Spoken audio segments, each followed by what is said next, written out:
সালাতের মধ্যে সূরা ফাতিহার পর আমিন পড়তে হবে না আস্তে? এবং আল্লাহর রাসূল জোরে পড়েছেন না আস্তে পড়েছেন? সহিহ হাদিস থেকে দলিল দিবেন ইনশাআল্লাহ। হ্যাঁ, ঠিক বলেছেন আপনি। রাসূল সাল্লাল্লাহু আলাইহি ওয়াসাল্লাম বলছেন, ইযা আম্মান আল ইমাম ফামিনু, ইমাম যখন আমিন বলবে তোমরাও আমিন বলো।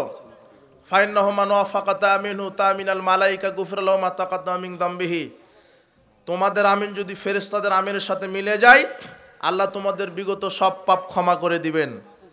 হাদিসটা সহিহ বুখারীর 780 782। ইমাম যখন আমিন বলবে তখন বলতে হবে।